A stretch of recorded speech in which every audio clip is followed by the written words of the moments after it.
তিশার ভেজ কিচেনে তোমাদের সবাইকে স্বাগত।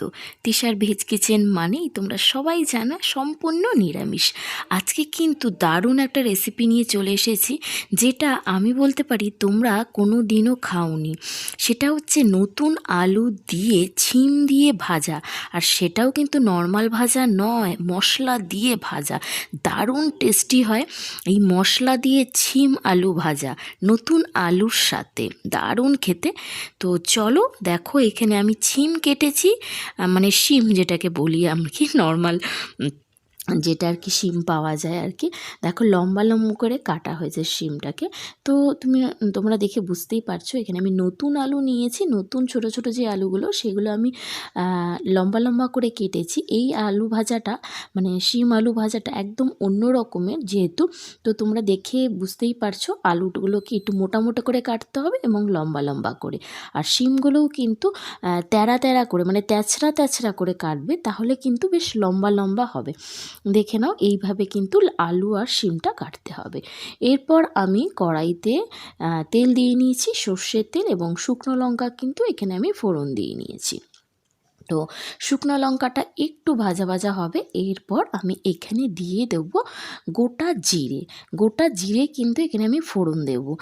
তোমরা যদি ভাবো যে ভাজাতে আবার জিরে ফোড়ন, শুকনো লঙ্কা ফোড়ন, তাহলে আমি তোমাদের বলি যে এটা কিন্তু নর্মাল আলু এবং শিম ভাজা নয়, আমি তোমাদের আগেই বলে দিয়েছি কিন্তু।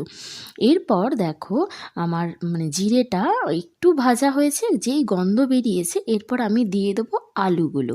আমি কিন্তু প্রথমে আলুগুলো দেব, সব আলু আমি এখানে দিয়ে দিয়েছি। দিয়ে আমি আলুগুলোকে একটু ভাজা ভাজা করব। এখন কিন্তু তোমরা গ্যাসের মানে আঁচটাকে মিডিয়াম করবে, মিডিয়াম থেকে লোয়ের মধ্যে রাখবে, বেশি বাড়াবে না, তাহলে কিন্তু আলু উপর দিয়ে ভাজা হয়ে যাবে কিন্তু ভেতরও সেদ্ধ হবে না, কারণ আলুগুলো কিন্তু বেশ মোটা মোটা করে কাটা আমার। তো আলুগুলো সামান্য একটু ভাজা ভাজা হবে, তারপর কিন্তু আমি দিয়ে দেবো শিমগুলো। তো শিমগুলো আমি এখানে সবগুলো শিম একসাথে দিয়ে দেবো। দেওয়ার পর আমি কিন্তু শিম এবং আলুগুলোকে ভালো করে আবারও 2-3 মিনিট ভালো করে ভাজবো। তো আমি এখানে সব শিমগুলো দিয়ে নিচ্ছি। তো এই ভাজাটা কিন্তু দারুণ টেস্টি হয়, একদম নর্মাল আলু ভাজার মতো নয় এবং শিম আলু ভাজার মতোও নয়, এটা একদম মশলাদার শিম আলু ভাজা, ভীষণ টেস্ট হয়। এটা রুটির সাথে পরোটার সাথে কিন্তু দারুণ লাগে খেতে। তো এরপর আমি এখানে দিয়ে দিচ্ছি সামান্য একটু লবণ, কারণ লবণটা দিলে কি হয়, সামান্য মানে কি, মানে তোমরা তোমাদের টেস্ট মতো লবণ দেবে। লবণ দিলে কি হবে, আলুটা এবং শিমটা কিন্তু একটু মজে যাবে, আমাদের মানে সেদ্ধটা কিন্তু তাড়াতাড়ি হয়ে যাবে। এখানে কিন্তু কোনো জল পড়বে না যেহেতু ভাজা।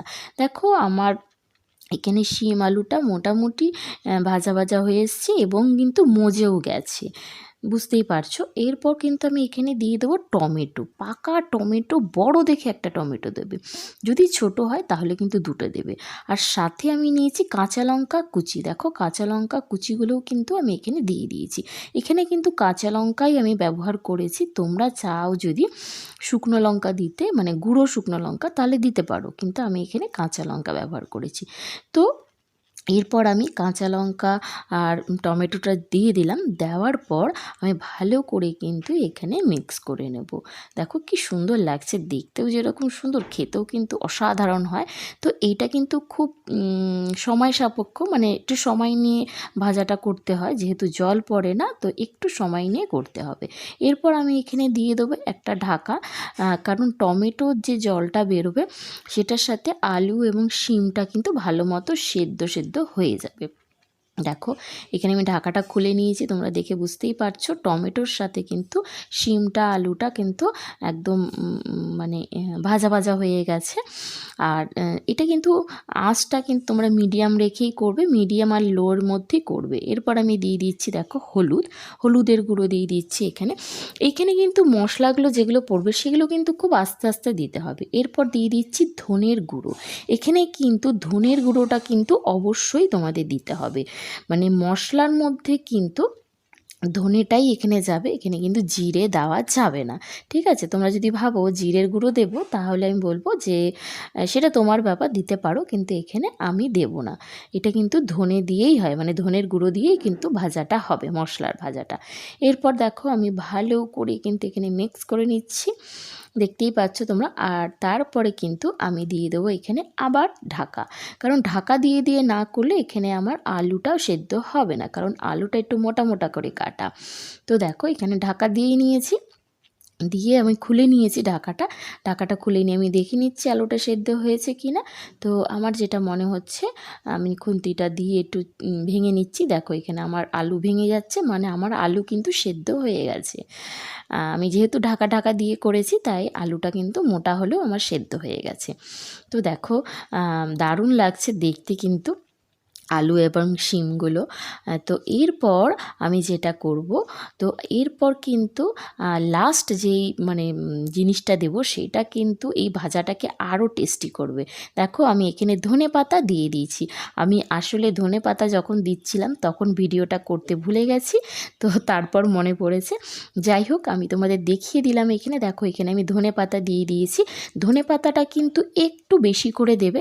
তো ধনেপাতা দিয়ে আমি কিন্তু আর ঢাকা দেব না। এবার আমি ঢাকাটা খুলেই 2-3 মিনিট কিন্তু মিডিয়াম আছে আমি আরও 2-3 মিনিট এটাকে ভাজবো। যেহেতু আমার আলু সেদ্ধ হয়ে গেছে তো আমি আর ঢাকা দেব না। তো ধনেপাতা দেওয়ার পর আমি মিডিয়াম আছে 2-3 মিনিট ভেজে নিলাম, নিয়ে আমি এবার সার্ভ করব। দারুণ খেতে হয় এই ভাজাটা, শিম আর আলু ভাজা। নতুন আলু দিয়ে করলে কিন্তু এটা বেশি টেস্টি হয়। তোমরা কিন্তু চাইলে পুরনো আলু দিয়েও করতে পারো। তাহলে তোমরা আমার ভিডিওটা যারা পুরোটা দেখলে তাদের অসংখ্য ধন্যবাদ। তোমরা কিন্তু অবশ্যই রান্নাটা করে দেখো। আর যারা এখনও পর্যন্ত আমার চ্যানেলটা সাবস্ক্রাইব করোনি তারা কিন্তু অবশ্যই আমার চ্যানেলটা সাবস্ক্রাইব করে দিও। আমার সাথে থেকো, আমার পাশে থেকো। আজকের জন্য এইটুকুই।